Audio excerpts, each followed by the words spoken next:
guys, Anime Box back with another Nendoroid unboxing.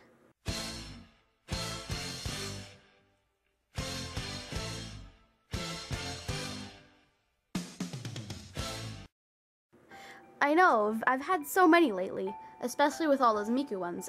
This one is another Vocaloid, yay! This is Gakupo, as you can see right here. I got this one from Crunchyroll. Now many of you may not know, but Crunchyroll actually has some pretty good stuff in their shop, their online shop. So I got this, I think for like $32, which I thought was a great price. I got it because for the month of September they have free shipping. Because usually their shipping is rather expensive, so I decided to grab it while I could. And spent way more money than I ought to have, but at least I have him now, because I've been really wanting him, and I've also been really wanting Luca. So, I just recently spent a lot of money on the Harry Potter Wizarding Collection, which if you know what that is, you know it's expensive. But I'll be going into more detail about that when I actually get it in the mail and unbox it. So I can't spend any more money right now. So Luca and the rest of the Nendoroids that I've been wanting will have to wait, but at least I've got the 3 coming in the mail in the next few months from the pre-orders. So for now, let's just open up this guy. Now for those of you who aren't familiar with Gakupo, and honestly, as much as I love him, I'm not that familiar with him either, but his voice bank is actually done by the singer Gat. Here's all the instructions. Gakupo is probably my second favorite Vocaloid, very, very close to Kaito. Gakupo and Kaito are number 1 and 2 on my list. So here are all the pieces. Alright, so let's open this lovely Nendoroid up and check out all the pieces. Tape thwarting me yet again. Almost got it. There we go. So of course he comes with the standard Nendoroid base and arc. Whew, that plastic smell. Alright. Let's open him up and take off all the plastic. Oh my god, he's so precious. Look at that. He's got some great detail on his outfit. Really cool sleeves on his kimono. And it comes with the hair not attached. So we'll take this out of the plastic. And ooh, just look at the beautiful carving on the hair. I love it. And we'll pop that right in. Go on, get in there. Yes, perfect. Yay! Alright, we'll set that awesome dude aside, and ooh, check out these faces. Ah, this is great looking. And I absolutely love this face. I'm excited to use these with a bunch of other Nendoroids. I love these kinds of eyes. It's super cute too. And of course, we've got his eggplant that he rides into the sunset. Here's a piece that I really like, if I can get it out, which is a fan. And it's already got the hand attached. He also has a sword, or a katana to be more specific. It also comes with the katana unsheathed and partially unsheathed, so it looks like he's drawing it, which I think is a pretty nice addition. And he comes with a whole bunch of sleeves. So here's this one, which I believe is his sword drawing hand. I could be wrong. And then I don't know why there's this hole in the arm. I'm sure I'll figure it out. Here's a straight arm and hand which holds the sword. Another holding hand. And he even comes with a separate bottom. That way you can put him on the eggplant. God, that looks really weird. So, yep, there's that one. And of course, a bendy leg for bendy leg activities. Okay, I think I'll start off by changing out his face. Ah, his arm fell off. I'm gonna take off the ponytail so I can get at his bangs a little better. Alright, I'm gonna take off his body too. So that is out of the way. Oh, there we go. Oh, here it comes. And got it off. without a hitch. Or with a hitch, I'm not sure which. Ah, I rhymed. Okay.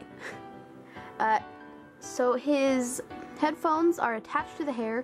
Thank God, because like with original Miku, you have to take them off to take off the bang pieces, which is just a real pain. Plus, they'd always fall off and stuff, so. And it looks like his ahoge can move a bit. It might even come out. Does it come out? Yes, his ahoge does come out. And then you can just put it back right in that hole. So, we'll take out this cute little face and replace it with this cute little face. Stick it in there. Put the bangs back on. Alright, I think I want to do this pose with him drawing the sword. So I'm going to leave his head and ponytail aside for now, just so it's easier to work with. Take these arms out and replace them with the proper ones. Okay, so this arm right here is the one that draws the sword, and just look at the detail on the hand. I think it's really great looking. So we'll take the sword, and this handle actually comes out like this. Put that aside, and put this in it like that. So it's partially drawn. Alright, the handle goes this way.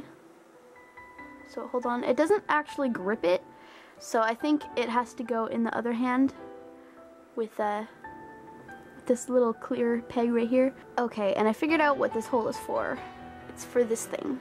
I don't know why they didn't just put each arm with one instead of you having to take it off and put on a separate one. I think that's kind of tedious and annoying, but you gotta do what you gotta do.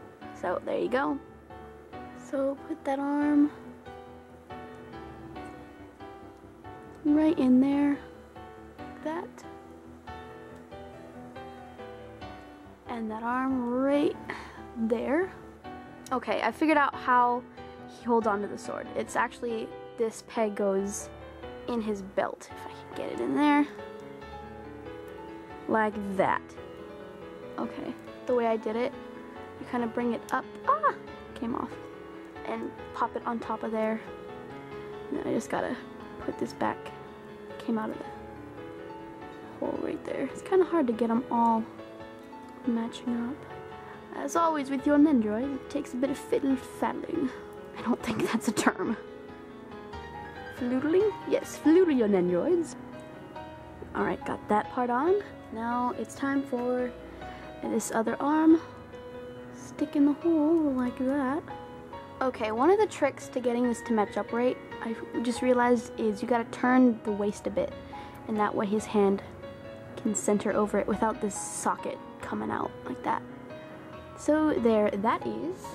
We'll open up the stand and arc, of which I now have just so many of. And then in the back where this hole is, you just shove it in there. Which is probably my least favorite part, because sometimes it is a huge pain in the ass. And sometimes pieces go flying. But that, I think that'll do for now. And then we'll put his ponytail back in his hair, like that. And let me just show you the movement that his ponytail has. You can rotate the joint, but mostly it just goes side to side like this. You can't really bring it up and down, unless you rotate the joint, I think. So you just gotta kind of play around with it until you get it into the position that you want. So I'm just gonna have it pretty normal like that. And then you can move his bangs. I don't know if you can take them out. I think you can. Yeah, it feels like, yeah, you can take them out. But I'd rather not, just for now. So I'm gonna move him outwards so that way I have a bit more room to work with to get his neck joint right in here, like that. And I've decided I don't want to use that right now. So here we have Gakupo. It's blurry. There we go. Gakupo pulling his sword from his sheath. I really like this Nendoroid. I think it just flows really nicely. His ahoge fell out. And I think next I'll put him on his eggplant with this little face right here. So I'll go ahead. Get off. There we go. Take off that body. And take off his bangs yet again, along with the face. And put this one right back in. Now, as I've said before about these kinds of faces, these expression faces, especially with the black eyebrows, they're really versatile to use with other Nendoroids, because, you know, the eyes are closed, so it's not like a specific eye color that won't match up with your other Nendoroids. Like, I could use this with Miku, or with Saber. Oh, now that I think about it, I'd really like to use it with Saber. Really, really versatile, these kinds of faces. Alright, for ease of access, I will rip your arms off, Gakupo. That way I may replace them later, and let's take off the sword too. And I'm gonna replace the top on like that. That way he can put it back on his waistband thingy. But we're actually gonna change out the waist, so we're gonna take this off and replace it with this funky piece right here. I know, it's really weird. But you gotta fit him on his eggplant somehow, so. Just stick it on like that. And there you go. But he'd probably look better with his head and some arms. Alright, I don't need to worry about finding a hand for his fan because it comes attached to it.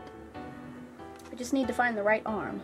A quick and easy way to tell his arms apart is his right arm doesn't have the slot. His left arm does. And I think this is the right arm, so I'm going to take out this hand. Well, I know it's the right arm, I just mean, you know, the correct arm for using this fan hand. And a word of warning, be very careful with the fan hand because I think I just broke it. And I was being gentle with it, so I don't know if it was my fault or the, or if it was already sort of broken. But yeah, be careful with your fans. But I was able to get it to stick in there. Just not very securely, but that's the best I can get it for now. So I'm gonna put it in here, in this sleeve, like that. Then I'll put this arm in the socket like that. And then his left arm, I'm going to take this piece back out and put it on this arm. Like so. There we go. But before I put that on, I'm going to put, get on there. It's rather tough getting the sword into the waist hole. Ew, that sounds gross, the waist hole. Alright, I got it, and then I'll do for now, because I'm impatient. Now we'll just put this piece on right there, like that. And it just takes a little coercing to get the bangs and the body to kind of work together. And he came off his eggplant, so I'm going to put him back on, like that. And his sword came out too, but I don't feel like putting his sword back on, so. But you get the gist of it, so. And then, of course, his fan came out again. Makes me so sad. But that seemed to be pretty easy to put it back. But it will fall out again, I guarantee it. So, there you have Nendoroid Gakupo. Oh, and if I forgot to mention, he's number 247. So if you want to buy him for yourself, I'll put links to where you can get him in my pantsu. That's right, I'm calling this description down here, I'm calling that my pantsu from now on, because I think it's hilarious. So go ahead and check down there if you want to buy him. I'll also leave links to where you can find my other Vocaloid Nendoroid unboxings at the end of the video and in the description as well. Also, I just made a new Facebook page for this channel, but it's not just for my channel, it's also just for other otaku stuff like news or just funny pictures. So I'd really like if you guys went over there and liked the page. Hopefully, you know, we can make new friends, just have fun talking to other nerds. So I hope to see you there. I'll be updating it often, not just with stuff about my channel, but all sorts of great things from the world of animus and mangas. For today's comment question, since Gakupo's voice bank was made using Gact's voice, which artist's voice would you like to have for a Vocaloid? One of my favorite bands is TM Revolution, as well as Abinion Boys School, the lead singer of both being Takanori-san, so it'd be really cool if his sexy-ass voice was in a Vocaloid voice bank. I'd really like to hear what you guys have to say, so let me know in the comment section below, or you could post your answers on my new Facebook. So go ahead and let me know, and I'll see you guys next time. As always, thanks so much for watching. If you want to see more unboxings and other such coolness, please feel free to subscribe. That way you can be notified of any future unboxings and other such coolness. Until next time, guys, Anime Box out.